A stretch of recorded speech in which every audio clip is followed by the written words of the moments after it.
7 o'clock, Farage. At 8, join Jacob Rees-Mogg. And at 9, Dan Wootton Tonight, followed by headliners on TV, radio and online. This is GB News. First and foremost, I am a GB News fan, and I was before I was working here. Just love the fact that we're asking the questions that a lot of establishment media won't ask. With a bit of a twist, we not only want to inform you, but we want to keep you entertained. It's worth the drive because you get in and the team's all ready and waiting, they're itching to go, and it's a proper little family. GB News is the people's channel. It's the audience that makes the programme sing. We're giving our viewers and our listeners a voice. I see the thousands of your letters, tweets, emails, you name it, coming in. Britain is broken. How on earth did we get into this mess? But more importantly, how do we get out of it? The establishment had their chance. Now we're here to represent you. It's time for something different. It's time for GB News. I'm very patriotic. I believe in Britain. Our best days lie ahead. Britain's watching. Britain's watching. Join us here on GB News. The people's channel. Britain's news channel. Join me, Patrick Christie's, Monday to Friday, 3 till 6. We tackle the day's news agenda like you've never seen before. It's high tempo, high octane, the most controversial topics, and the best guests. You will not be able to take your eyes and ears off it. I'm not afraid to ask the questions that you really want answered. 3 till 6 p.m, Monday to Friday on GB News, the People's Channel, Britain's news channel. GB News has its own late-night paper preview show, Headliners, where comedians take you through the next day's top news stories. You don't have to bother reading the newspaper, we've got it covered for you. Headliners, every night at 11 p.m, and repeated every morning at 5 a.m. We won't send you to sleep like some of the other paper review shows out there. GB News, the People's Channel, Britain's news channel. Join me, Camilla Tominey, on Sunday mornings from 9:30, taking the politicians to task and breaking out of SW1 to see how their decisions are affecting you across the UK. Bursting the Westminster bubble every Sunday morning, only on GB News, the People's Channel. Britain's watching.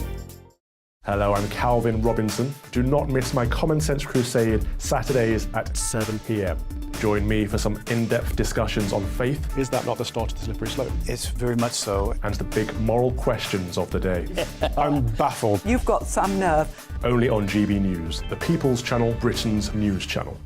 I'm Andrew Doyle. Join me at 7 o'clock every Sunday night for Free Speech Nation, the show where I tackle the week's biggest stories in politics and current affairs with the help of my 2 comedian panellists and a variety of special guests. Free Speech Nation, Sunday nights from 7 on GB News, the People's Channel, Britain's news channel.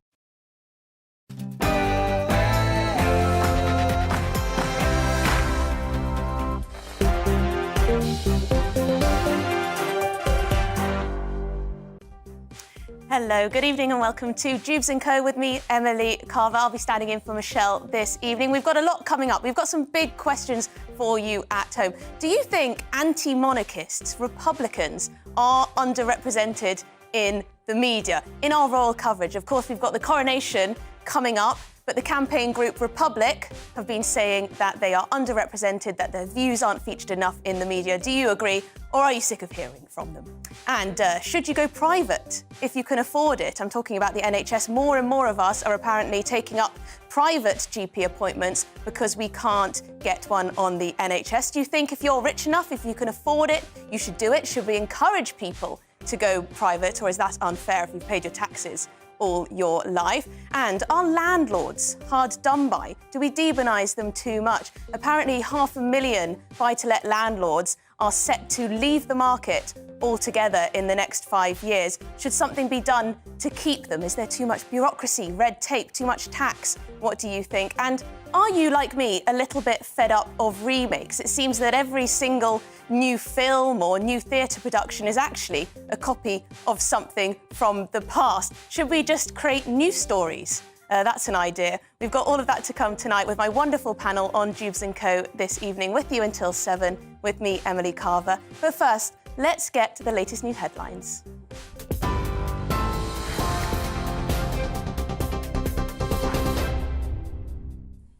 Emily, thank you and good evening. This is the latest from the GB newsroom. Rishi Sunak is under investigation by Parliament's ethics watchdog over a possible failure to declare an interest. Downing Street says the inquiries over claims he failed to tell MPs his wife might benefit from a major measure announced in last month's budget. She holds shares in Koru Kids, a childcare agency likely to gain financially from a drive to recruit more childminders. Number 10 says the Prime Minister will clarify how it was declared as a ministerial interest rather than to the Commons. Meanwhile, Mr Sunak has accepted the UK doesn't have enough teachers to deliver on his ambition to improve children's numeracy skills. He says an anti-maths mindset is costing the UK economy tens of billions of pounds every year and wants to ensure the subject is studied by all students in England up to the age of 18. The UK is one of the least numerate countries in the developed world. More than 8 million adults have numeracy skills below those expected of a 9-year-old. And around a third of our young people don't pass maths GCSE. We make jokes about not being able to do maths. It's socially acceptable. We say things like, oh, maths, I can't do that, it's not for me, and everyone laughs. But we'd never make a joke like that about not being able to read. Well, some breaking news this hour. NHS England has said nearly 200,000 hospital appointments and procedures had to be rescheduled due to the strike by junior doctors this month. It includes people who were waiting for operations and other treatments, as well as scans and follow-up appointments. Tens of thousands of workers stage a 96-hour strike in a dispute over pay between April the 11th and 15th. It comes as the Prime Minister admitted it'll be a challenge to cut NHS waiting times because of further industrial action, while also adding that he remains hopeful wait times can ultimately be cut. Hillary Clinton has urged politicians in Northern Ireland to return to power sharing, saying the Windsor Framework provides a path forward. She was speaking at the opening of a 3-day conference at Queen's University in Belfast to mark the 25 years of the Good Friday Agreement. Ms Clinton praised the deal as a true triumph of diplomacy, but says peace and prosperity are incomplete without a functioning power-sharing government in Stormont. You know we are at a standstill with the Northern Ireland Assembly no longer functioning. But the Windsor Agreement provides a path forward, not just for convening, but for positioning Northern Ireland as an economic hub for global trade and investment through privileged access to the UK and all of its trading partners. More than 5,000 people have crossed the English Channel in small boats this year. GB News can reveal around 120 people have arrived today, with 3 small boats intercepted by UK authorities. It's after a surge in small boat crossings as criminal people smuggling gangs take advantage of better weather conditions. The launch of Elon Musk's Starship, the world's most powerful rocket, has been postponed. It was due to take off from SpaceX's Starbase facility in Texas earlier, but was called off at the last minute because of a technical issue of a frozen pressure valve. The team continue with a dress rehearsal instead, and Musk says they'll retry in a few days. He'd played down the chances of success, admitting earlier anything that doesn't result in the destruction of the launch pad would be a win. A British-Russian critic of the Kremlin has been sentenced to 25 years in jail in Russia for speaking out about the war in Ukraine. Vladimir Kara-Murza has been found guilty of treason after spreading false information about the Russian army. He denies the allegations made against him. It's one of the harshest sentences of its kind since the Russian invasion. A French court has cleared European plane maker Airbus and Air France of involuntary manslaughter nearly 14 years after a plane travelling from Brazil to France crashed into the Atlantic Ocean. The trial was France's first ever for corporate manslaughter, with both firms pleading not guilty. It found several acts of negligence by both companies, but that wasn't enough for full liability for the crash. 228 people lost their lives on the flight, travelling from Rio de Janeiro to Paris in June 2009. And the King and Queen Consort have personally picked a recipe for the coronation quiche to mark the event. The recipe includes spinach, broad beans and tarragon. The quiche, which will be served at the big lunches during the coronation celebrations. The late Queen had a coronation chicken in 1953 to mark her event.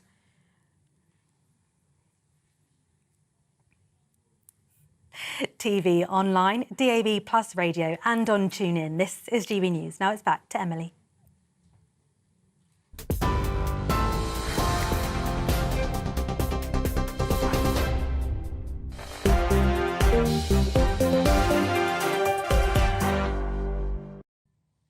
Yes, welcome to Jubes & Co with me, Emily Carver. I'll be standing in for Michelle this evening, and we've got a wonderful panel today. We've got Alex Dean, who is a political consultant, of course, and we've got Joe Phillips, who is a political commentator. There we go. So we've got lots to talk about today, but I want to kick off with the anti-monarchists. They're back again. They are saying that they are underrepresented in the media. Please do get in touch at GBViews, at gbnews.uk as usual, or at GBNews on Twitter. You can tweet us throughout. So shall we get stuck in to our first topic? Republic. They are a well-known campaign group. They don't like the monarchy. They've made that very clear. They're saying they're underrepresented, particularly in the BBC's royal coverage. Alex, do you agree?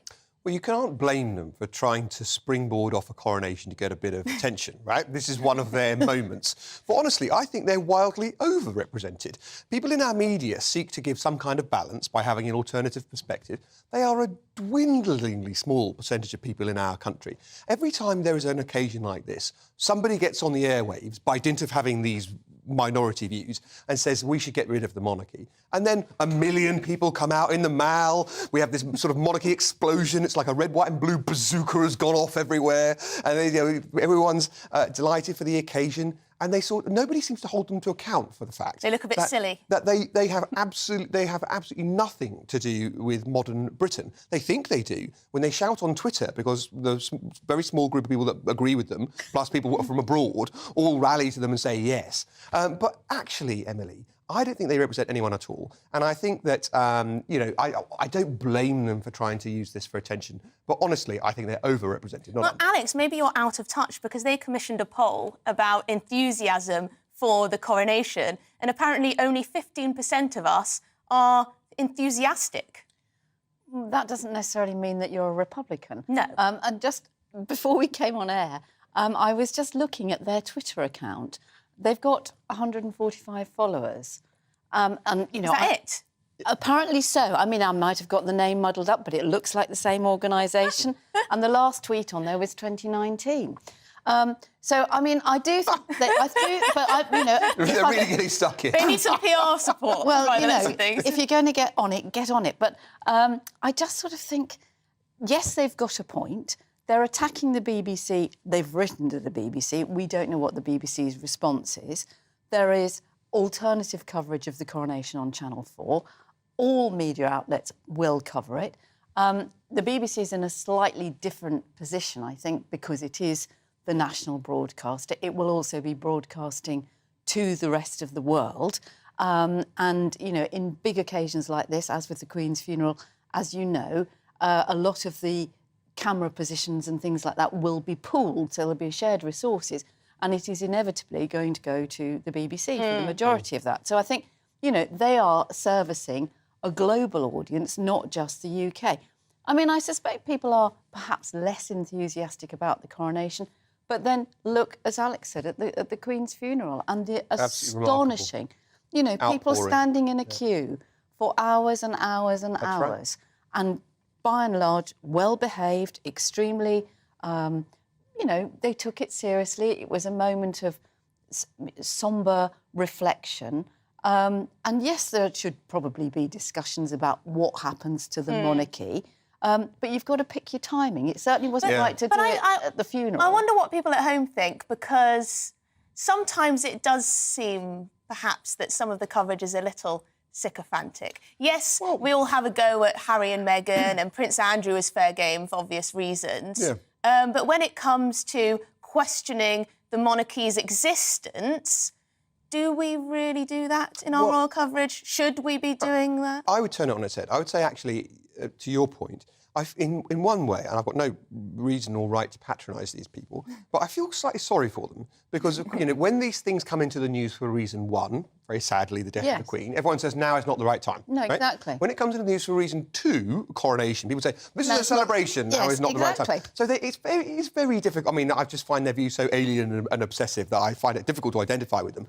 But if you were of that perspective, I can see why you would think that it's an uphill struggle. But you've put your finger on when they should have been going to town, which is, look at this business over Harry and Meghan. Are they in or are they out? Why are they getting this money if they're not working royals? Look at the attention, the divides in the royal family. Is that really reflective? Prince Andrew, open goal, even on the most charitable view. Well, it was an open goal for him and then an own goal, wasn't it? So, the man couldn't stop punching himself in the face. So, you would think that someone else would have a go as well. And it seems to me, perhaps that was the gap from 2019. That's when they just didn't do anything. So you say pick their moments. Actually, they've had ample opportunity before the late Queen's sad death to do something, and they didn't do it.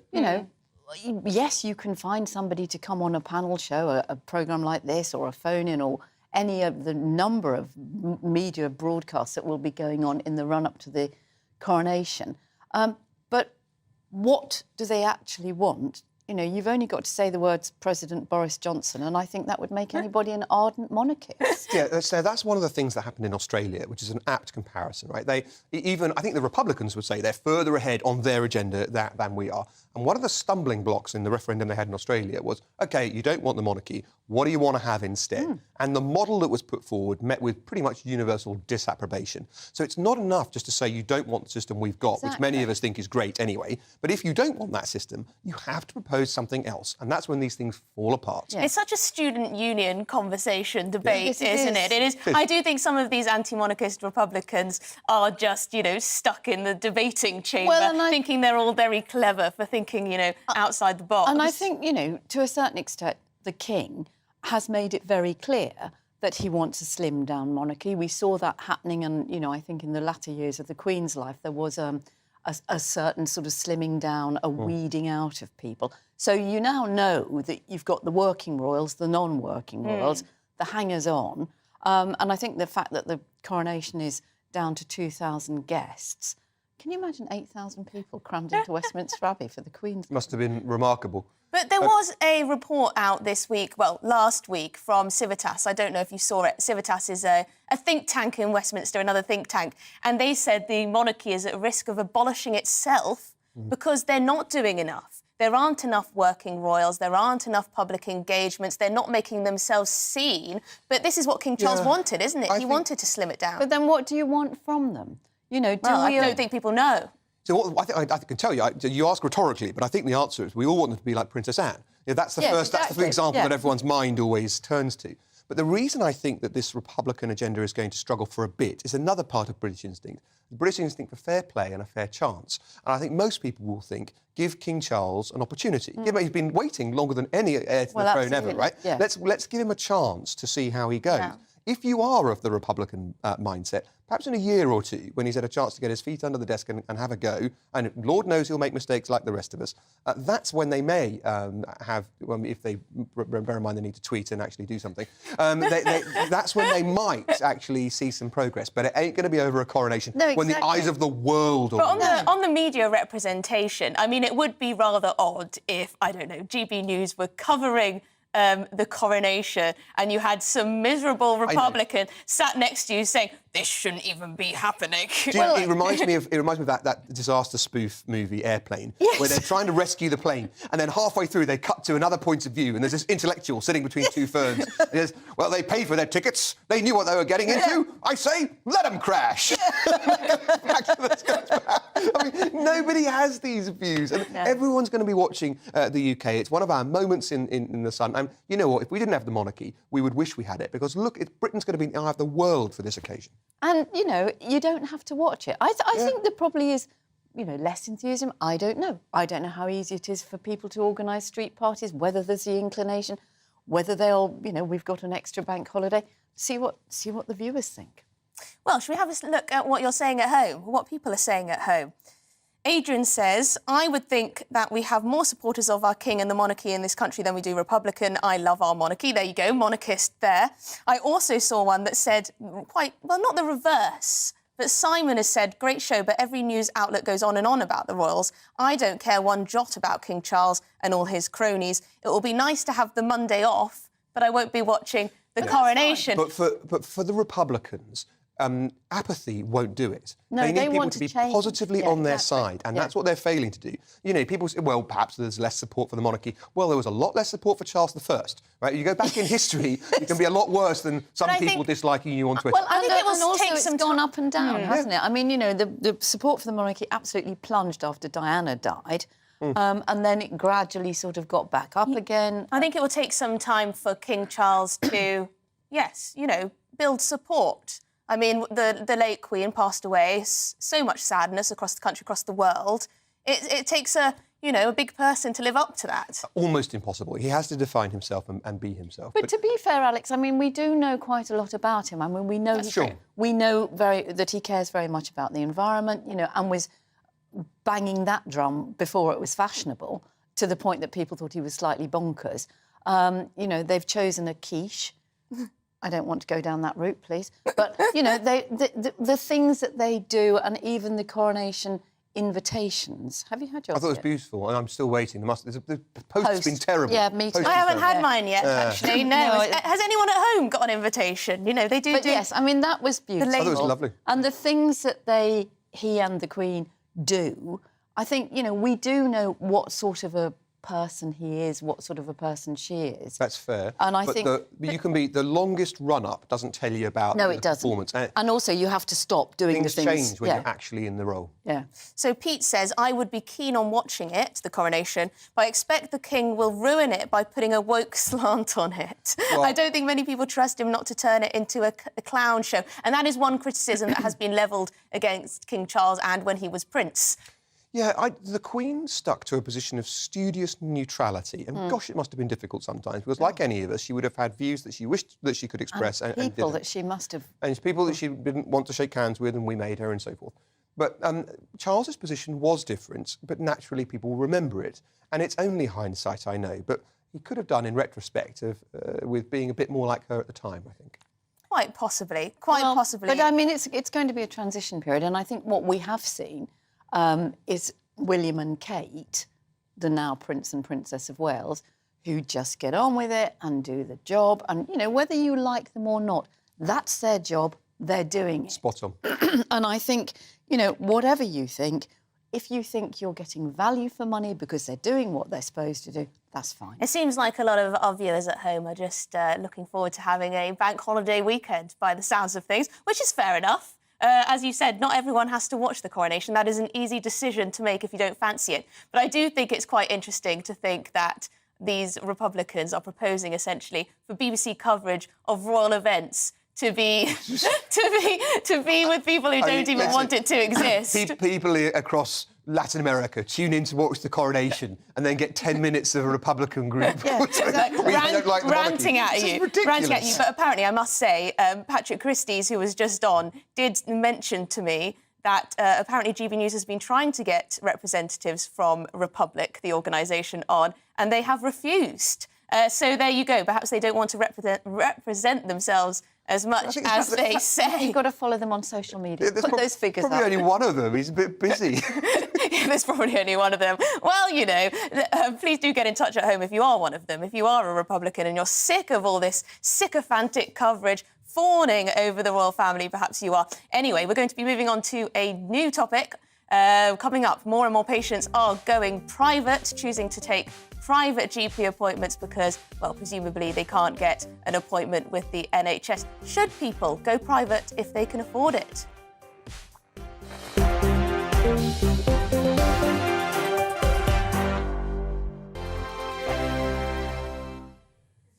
It's all about family, being in people's living rooms, all the interaction and getting to know who our viewers and listeners are. When I was young, my dad used to say, Nana, stop arguing. I wanted an outlet that would enable me to give my opinion People are going through a really hard time right now, and I know that you don't feel like you're being listened to by the establishment. I came to GB News because it's the People's Channel, and I want the audience to have their say on the events of the day. We're dynamic. We do something different. Democracy shows that the wisdom of the nation is in its people.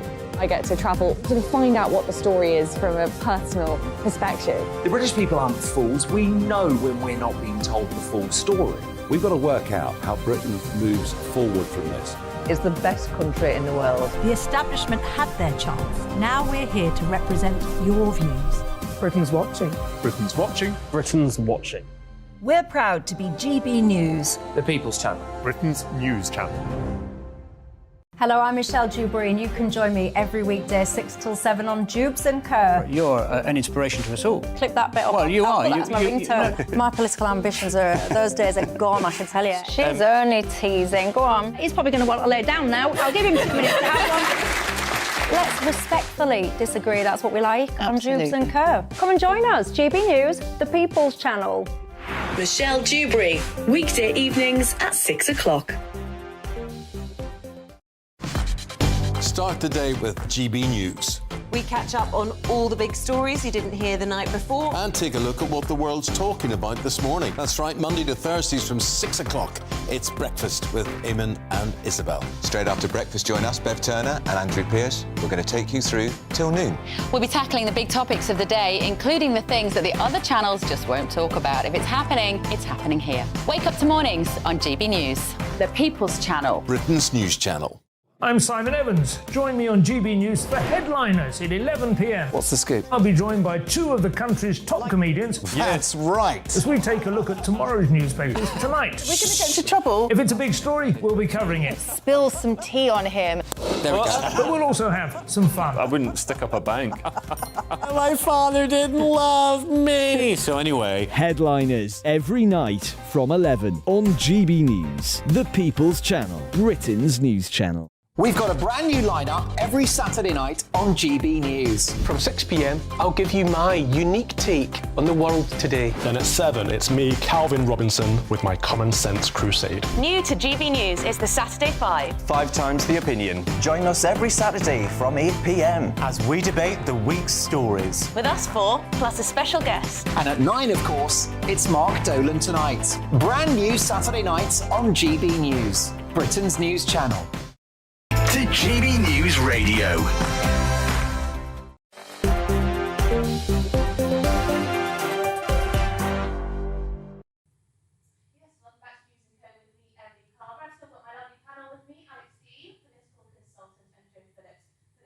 Commentator. So we're going to be turning our attention to private GPs. Apparently more and more of us are turning to private GPs simply to get an appointment on time. According to a survey of 2,000 adults, 32% have gone private in the past 3 years. That's nearly a third. And 53%, more than half, said they would consider using a private GP. Alex, if you can afford it, do you have a moral duty, considering the current waiting list in the NHS, to go private? So I'm in category 2. I happen not to have needed to, but if I did, I would certainly consider it. And I remember when, I remember reading Somerset Maugham's accounts of working in hospitals and seeing wealthy patients coming to hospitals for the impoverished and saying, you shouldn't be here, you should be going and paying for the treatment you're getting. When we founded the NHS, they didn't build new hospitals, they took hospitals that were private into the public sector. And it seems to me that there's something you can learn from that process and about the duty that the more wealthy have to put their hands in their pocket from time to time if they can to pay for their treatment and relieve the burden on the system. And because people are so committed, and understandably, to the NHS, I think they sometimes confuse that and try to pour scorn on the use of private healthcare systems and say that it is bad. If you Google now, private GP in the UK, you'll find a dozen people willing to see you within 24 hours, depending on where you live, but probably about a dozen different providers willing to do that. And when you do it, you're lifting the burden from the public sector and voluntarily choosing to pay more to an alternative resource. I think that's good. And indeed, I would probably make it partially tax deductible. Well, there is that. But first, Joe, is it fair, if you've been paying taxes throughout your life for the government to encourage you to go private because arguably the NHS has been mismanaged? Well, there's several things to unpick in this. One is we hear all the time that GPs are overworked, under-resourced, and the burden on them is absolutely massive. So those GPs who've decided to work in private practice, you know, maybe there's a question, I know we're not going to talk about the BMA strike and all that stuff, but maybe there's a way that you say to people, right, if you are sent to medical school, which is basically funded by us, you have to commit to working for a certain number of years within the NHS before you go private. So that's one thing. So, you know, whilst you can say if we were paying for it, are taking away 3 people off a waiting list, the person who's seeing us isn't seeing the people who are still on the waiting list. So you'd say to the doctors as they graduate, you can't go to Australia for at least, well, not Australia, you can't go work privately until you've done 7 years in the NHS. But you can't go off to Australia. It's a reasonable comparison. Yeah, you can't go off to Australia. You know, you can't have it every way. And I think the NHS is in such a fundamental mess through years of austerity, years of mismanagement, years of targets hither and yon, and it's sort of lost track of what it's for. And I think until we have a government or a cross-party group of people who are prepared to sit down and say, right, what is it for? Where's the bit about primary care? Where's the bit about preventative care? Where's the bit about tackling obesity? You know, we've got a record number of people with type 2 diabetes. Most of that is reversible, and most of that is because of bad diets. Now, some of that will be to do with poverty, for sure, but a lot of it is to do with lifestyle choices. So, you know, you can't have it every which way. No, you can't. And the thing that I think is very interesting, which has happened a lot in the last few years, is that the NHS is now using private hospital facilities, which is hurrying up, you know, fairly straightforward things like cataract operations, for instance. Now, that seems to me to be quite a sensible partnership. And this is something the Labour Party is now comfortable with too. If you've seen their recent messaging, they seem to think that's a good way of cutting down the waiting list. They are for now. For now, but yes. I mean, you can believe it. If you've got a hospital, and certainly near where I live, you know, there's a private hospital virtually within the grounds of the NHS hospital. If you go privately, you'll have your operation in the NHS hospital, but you'll then go and recover. Your convalescence. Your convalescence. And crucially, you'll get your treatment quicker. And that is why people are going privately. But I'm interested in I think there are a lot of people who feel like they've done the right thing all their lives, they've worked hard, they've paid their taxes, and now, for a service that they have contributed or feel like they've contributed to so much, to almost be encouraged not to now use it. I understand that. Is that fair? I understand that frustration, but there will, of course, be people who will feel exactly the same, that they've made their contributions, but can't, for whatever reason, afford to go private, who need to see their GP through the public system more quickly. And others taking themselves out of that queue help that.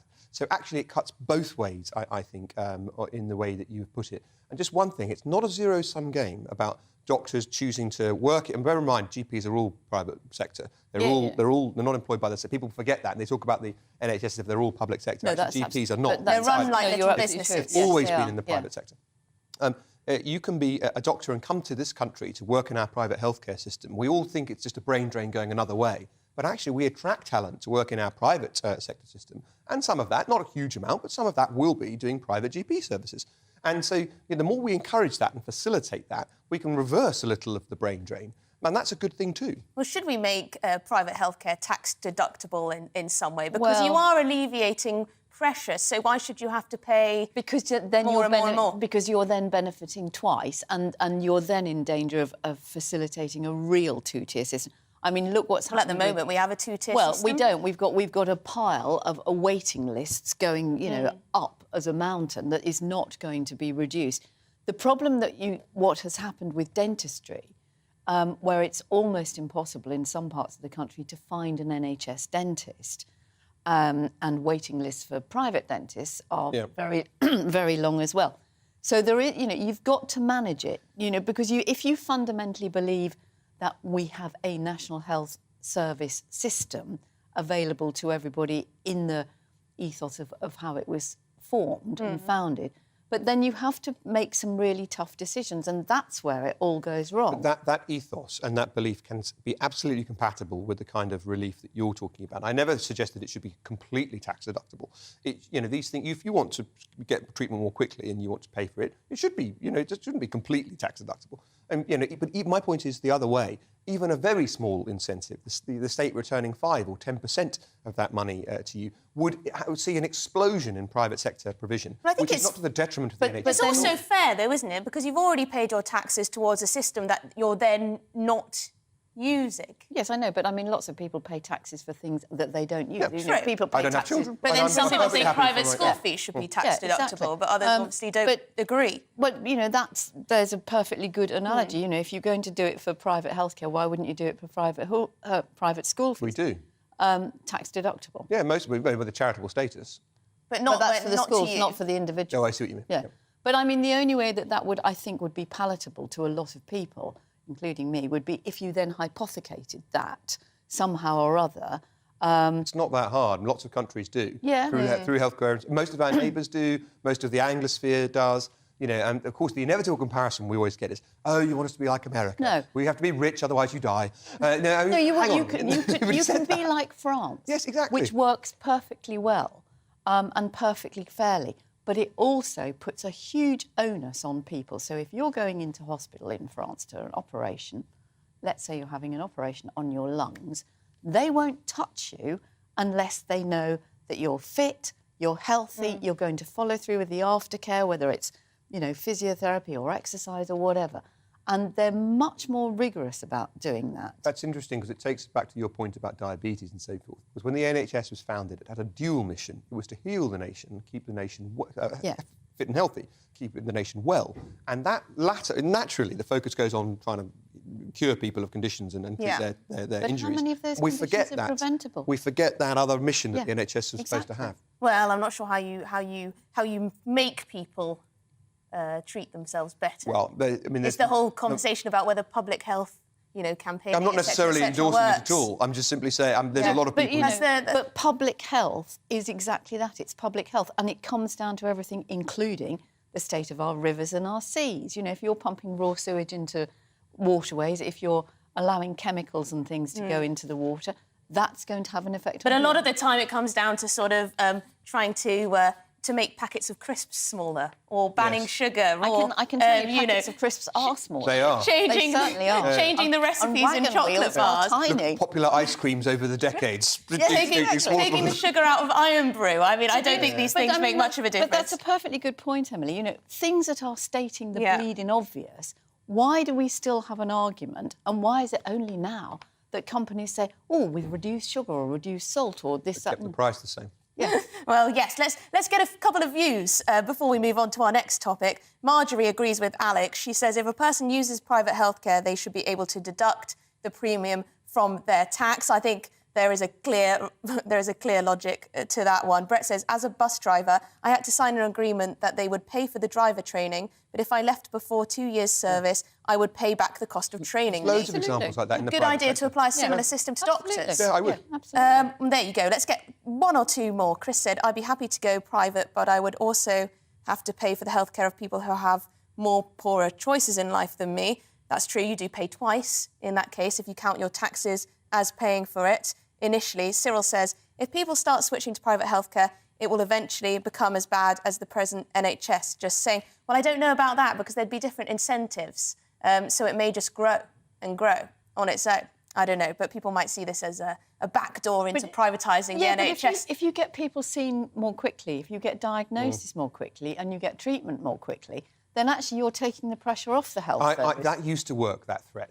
48 hours to save the NHS. There's only so many times people can say that. Tory's been in government 13 years. There's the NHS as central to our national life as ever. It's like saying there's going to be an ice age next year or the planet's going to go up in flames. Anyway, we must move on. Landlords. Apparently hundreds of thousands of them are about to, or in the next 5 years, going to abandon the market altogether. Are we too tough on landlords? Do we demonise them too much? Stay tuned.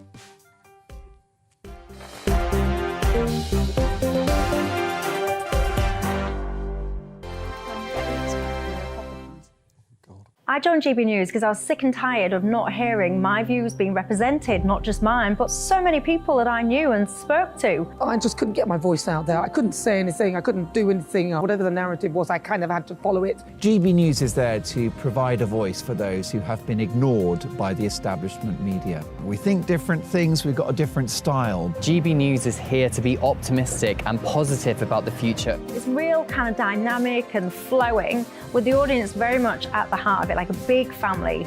Here at GB News, we talk about the things that matter to you. Hearing the voices from right across our towns and cities, especially our towns. All sides of the argument represented with a heavy dose of opinion. We're on a mission here to make a difference. And the GB News family really is here for you, and whatever time of day you can watch or listen. Britain's watching. Britain's watching. We're proud to be GB News, The People's Channel. Britain's news channel. Westminster is going around in ever-decreasing circles, followed by the media. Britain is broken. How on earth did we get into this mess? But more importantly, how do we get out of it? Join me at 7 p.m, Mondays to Thursdays on Farage. Here on GB News, we will have open, rational debate. We've got to work out how Britain moves forward from this. Join us here on GB News, the People's Channel. Britain is watching.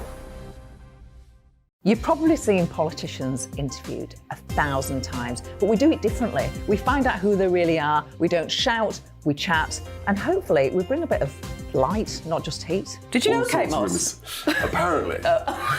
Do you have a pair of jeans or a pair of jeans? No, of course I don't. What would I do with them? My friends are like, oh my God, what's she doing now? Join me every Sunday at 6 for Gloria Meets, only on GB News, the People's Channel, Britain's news channel.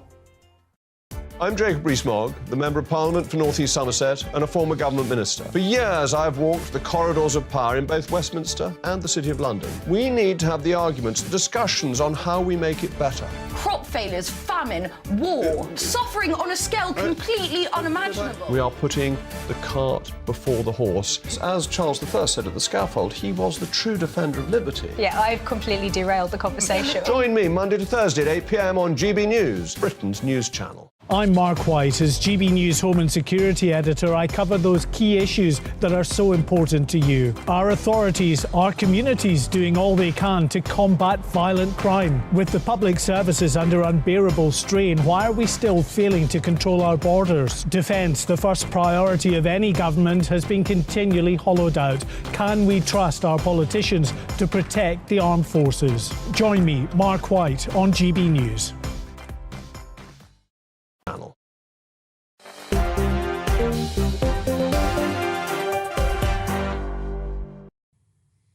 Back to Jubes & Co. with me, Emily Carver, standing in for Michelle this evening. And I've got Alex Dean with me, political consultant, and Joe Phillips, political commentator, with me this evening, all the way till 7.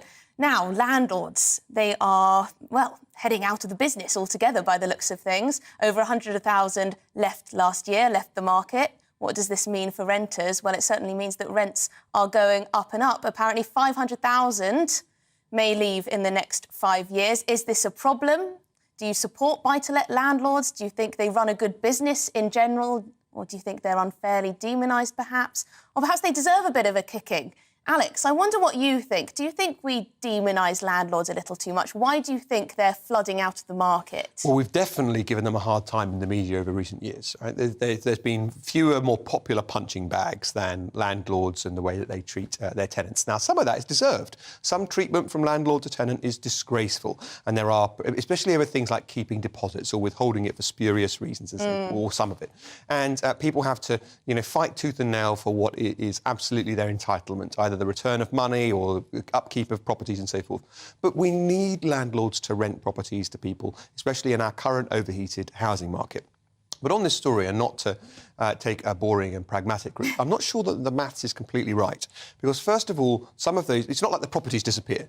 Right? Some of those landlords will sell the property to someone else who then goes on to rent it out. It's not all going to be people buying it to live in it. Lots of those properties will remain buy-to-let. And some of them will be, the landlord will say, I'm retiring or I'm getting out of the game, but here is my relative, my friend, who's going to take on the property as well. So it's not quite, to my mind, the apocalyptic. I have no doubt something like this number of landlords will leave the market, but it doesn't mean they're not going to be replaced by other landlords. But I mean, this is just one example of the problem. There have been many headlines, reports recently saying the number of landlords leaving, for example, the capital, they are leaving in their droves, it does seem. And we've seen rents in London going up by about 20%, the rest of the country up double figures as well, 11% is the average. I mean, if you have fewer properties available, then of course rents will go up. Well, and mortgages have gone up, yes, obviously, and a lot of these people who are getting out are people who got properties buy-to-let mortgages, and they are now retiring. They probably don't need that income, or they want to liquidate some of their funds. But, you know, where are those houses going to go to, as Alex says? Now, it may be that they go back on the rental market, or do they become for sale? The problem is that, you know, there is a huge shortage of long-term rentals. People are moving out of London. Families are moving out of London. It's unbelievably expensive for young single people to rent anywhere, and you end up, you know, in a flat share, which is probably fine when you're 20, but not so much fun when you're 30.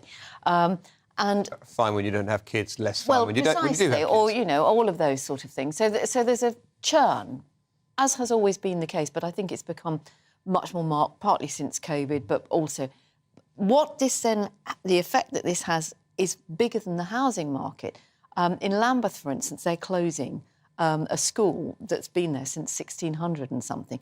Other schools are merging because there aren't enough children to warrant keeping schools That open. is quite extraordinary. I would never have expected schools, primary schools, to be closing because they haven't got enough kids in our capital, because I see kids everywhere. Well, clearly they aren't. It does happen, of course, as areas, some areas are overpopulated as compared to where they were before, and some areas are depopulated. But the basic problem is more basic. The real problem is tautology. The real problem is we don't build enough houses. Well, yes. And that's been true of all political parties of all stripes, and every political grouping's been guilty of it at least since the 60s. But we're not building the right houses, Alex. I mean, you know, there are swathes of development across the southeast, and many of those are being bought off-plan, and they're quickly going out for rent. So, you know, you're taking... You say there are swathes, but in the end, governments of every stripe have missed the target for house building in pretty much every single year. Of course they have. But there are other ways of providing housing. So in city centres where the heart's been ripped out of the retail sector, for instance, imaginative... Mixed use. Mixed use. I agree. You know, flats and apartments over shops. You would then bring back to life butchers and bakers and probably not candlestick makers, but you would actually get a community. You'd probably get mixed communities instead of, you know, there are swathes of the country. Why are we repeating ourselves? But I think landlords, I mean, to go back to the issue of landlords leaving the market and deciding, you know what, it's not worth my time to buy to... I'm not sure, because apparently people are retiring, yes, but then there aren't younger buy-to-let landlords coming through. There are going to be some. There's always going to be some. No, but hang on, if you look at what people are saying, and I have read quite a lot about how landlords are feeling at the moment, and they are sick and tired of more red tape, more legislation, confusing. I'd be confused if I was a landlord at the moment because, you know, they wanted to get rid of the right to evict tenants, no-fault evictions, but then they're bringing in something for antisocial behaviour to protect landlords, and then they're not allowed to have... they've lost some of the tax benefits. It's all a bit confusing, isn't it? Some of that happened over coronavirus, and plainly you should be able to reclaim your right to your property with due notice to your tenants. But with due notice under certain conditions. But there after all, lots of people wanted to live in their own homes, right? They'd gone away for the years of coronavirus to somewhere else outside of the capital, for example, and they wanted to come back and live in what they regarded as their own place. The idea that they didn't have a right to, with notice to their tenants, take repossession seems to me ridiculous. But I think, you know, the problem is that many of these people have done very well out of it. They've had tax relief on their mortgages, if it was a long time ago, buy-to-let mortgages, which were threepence halfpenny. They've had an income, and they've done quite well out of it, and they've got collateral that they can now cash in and use, whether it's for a deposit for their kids for a house or because they want to change their lifestyle or whatever it is. Meanwhile, you've got people who are in key jobs, you know, nurses, police officers, firefighters, teachers, who cannot afford to live near where they work. Certainly in the cities, they can't. And their chances, in fact, there was a woman today who had been a GP 30 years ago or something, and she said what she was earning when she first started working, she could buy a flat in London. Now she would need 30 times her income. So that's at the... 30 times? Yes. Surely not 30. Oh, the same flat? Well, there you go. But I do think... But there is another... and the other problem, and I know I bang on about this quite a lot, but the second homeowners who buy property for Airbnb, they are taking a whole chunk of property out of the longer-term letting market.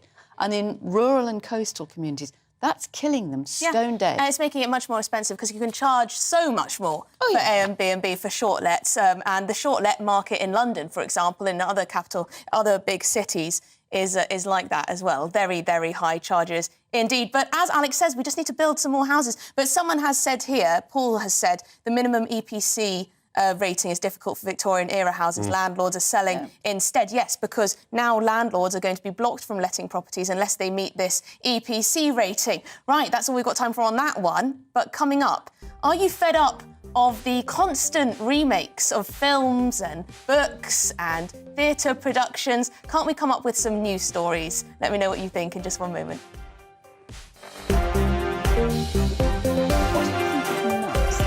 Student.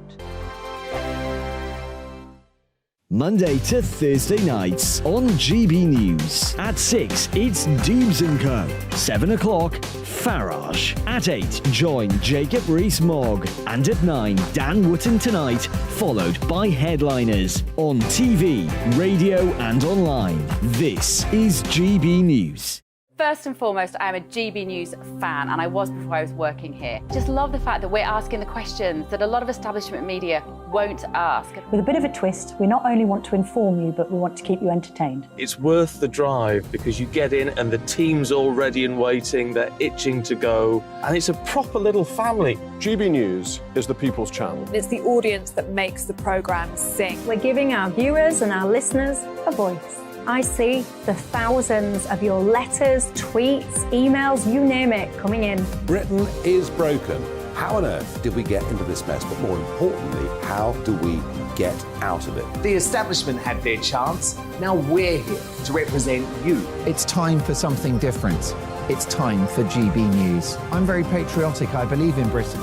Our best days lie ahead. Britain's watching. Britain's watching. Join us here on GB News. The People's Channel. Britain's news channel. Join me, Patrick Christie's, Monday to Friday, 3 till 6. We tackle the day's news agenda like you've never seen before. It's high tempo, high octane, the most controversial topics and the best guests. You will not be able to take your eyes and ears off it. I'm not afraid to ask the questions that you really want answered. 3 till 6 p.m, Monday to Friday on GB News, the People's Channel, Britain's news channel. GB News has its own late-night paper preview show, Headliners, where comedians take you through the next day's top news stories. You don't have to bother reading the newspaper, we've got it covered for you. Headliners, every night at 11 p.m, and repeated every morning at 5 a.m. We won't send you to sleep like some of the other paper review shows out there. GB News, the People's Channel, Britain's news channel. Join me, Camilla Tominey, on Sunday mornings from 9:30, taking the politicians to task and breaking out of SW1 to see how their decisions are affecting you across the UK. Bursting the Westminster bubble every Sunday morning, only on GB News, the People's Channel. Britain's watching. Hello, I'm Calvin Robinson. Do not miss my Common Sense Crusade Saturdays at 7 p.m. Join me for some in-depth discussions on faith. Is that not the start of the slippery slope? It's very much so. And the big moral questions of the day. I'm baffled. You've got some nerve. Only on GB News, the People's Channel, Britain's news channel. I'm Andrew Doyle. Join me at 7 o'clock every Sunday night for Free Speech Nation, the show where I tackle the week's biggest stories in politics and current affairs with the help of my 2 comedian panellists and a variety of special guests. Free Speech Nation, Sunday nights from 7 on GB News, the People's Channel, Britain's news channel.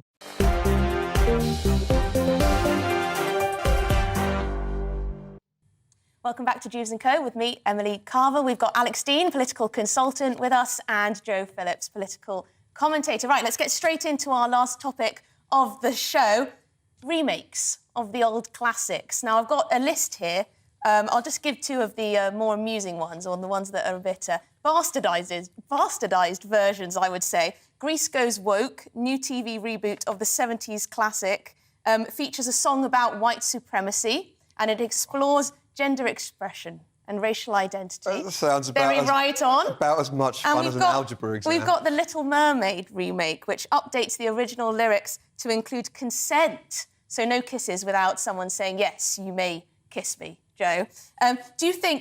I know you don't like the word woke and you think it's a bit, over the top, the obsession with woke things and things like this. But do you think we do sometimes see this unnecessary updating? Well, I think, do we need... I thought that Grease thing was the prequel for the fabulous John Travolta, Olivia Newton-John It is, it's the women's story. Yeah, so, that sounds to me like really scraping the barrel to come up with a story to...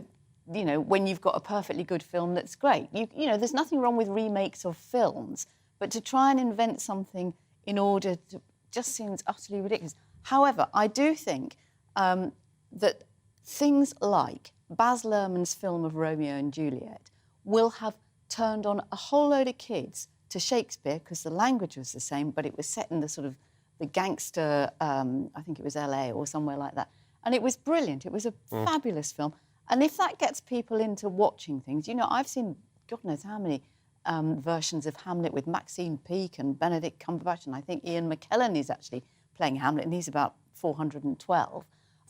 But, there's nothing to stop a good piece of work being reinterpreted. I've got no objection to rebooting a franchise. I think the newest Mad Maxes pay homage to the older ones and they do something different. I actually got less objection to this new Grease movie because at least it does something different rather than try and remake scene for scene the one before. The problem with it is the content, not the concept. Not for you. No, the remake I kind of understand is even though it's so recent in my mind at least, is the Harry Potter remakes, but it's presumably commissioned at least in part because the generation that made the last lot turned out to be such disloyal, ungrateful toe rags that I'd rather have a different set of movies. They really have shown themselves to be they've shown their true colours very quickly. Swines, haven't they? They have. But yes, a 10-year, apparently, TV series of Harry Potter may be coming our way. It's going to be in America. It'll take so long that they'll start remaking it before it's finished. Oh, absolutely. Well, do you know what? Someone has written in to ask about whether there should be a GB News The Musical. I would absolutely love that. I used to love singing. I shall play myself. I got my grade 8 singing, so I should be in that. In that case, maybe there should be for Christmas a GB News pantomime, and now we can... I'm in. Between now and then, who's going to be the pantomime dame? Right, Bernard says, the writers of today don't seem to have any imagination. Steve says, it's so lazy. Stop redoing films and woking them up. Matthew says, yes, I was watching Grease, The Rise of the Pink Ladies, and it got to the first song and I switched the darn thing off. OK, so that wasn't for Matthew. Telling. Probably not for Alex. I might give it a go and see if it's all right. Thank you very much. I think that's all we've got time for this evening. Alex Dean, of course, Joe Phillips with us. That hour flew by. Thank you very much for sending in all of your views at home. Please do keep them coming. I believe it is Nigel Farage up next in just a few moments. Oh, but we still have a few more seconds, Alex. What would you like to see remade? I would like to see another James Bond, and I'd like to make Daniel Craig do it, because he's been so miserable about it of late. It would actually be hysterical. And you, Alex? Joe? Joe? The worst thing I've ever seen was a musical about Friends. It was so dreadful. OK, well, we will endeavour to make a GB News The Musical. I'm in. Thank you very much for tuning in. That's all we've got time for now. Up next, Nigel Farage. Evening, I'm Alex Deakin, and this is your latest weather update from the Met Office. Probably a cloudy start for many of us tomorrow morning, but it's expected to turn sunnier. There will be a fairly brisk easterly breeze, making it feel quite chilly on North Sea coasts. High pressure is responsible for that, also bringing many of us dry weather for much of this week. One or two light showers here and there with some thick cloud in places this evening, but they're tending to fade away. I think we'll see the cloud increasing once more across the east, and that will spread west as we go through the night. But still some good breaks in the cloud across parts of West Wales, northwest England. That will allow it to turn a little chilly. A pocket or two of frost isn't out of the question in rural spots. Most towns and cities, though, start Tuesday at 5 or 6. Most of us will start with a lot of cloud, but I think that cloud will tend to melt away over parts of central and eastern England, clearing from western areas too. It may linger on some of the coasts across eastern Scotland into the afternoon, but for many it will turn sunny before the cloud increases again across the southeast during the afternoon. With that easterly breeze feeling quite fresh on those North Sea coasts, but in the sunshine further west quite pleasant. We could get close to 20 Celsius over the Highlands once more. During the evening, the cloud will thicken up a little bit more over England and Wales, with the possibility of a few showers coming into southwest England as we head into Wednesday morning, and they'll still be around perhaps through the day here. Perhaps parts of South Wales may also catch a shower, but for most places, again, it's dry and fine on Wednesday, often fairly cloudy over the Midlands and southern England, but some good spells of sunshine elsewhere. Still that easterly wind bringing a chill to eastern coasts, but further west, temperatures getting into the mid-teens, but overall it is turning cooler, and that will continue as we go through this week. High pressure still dominating to the north, but increasingly we'll see weather fronts coming in from the east later this week to bring showers and a chillier feel. Goodbye.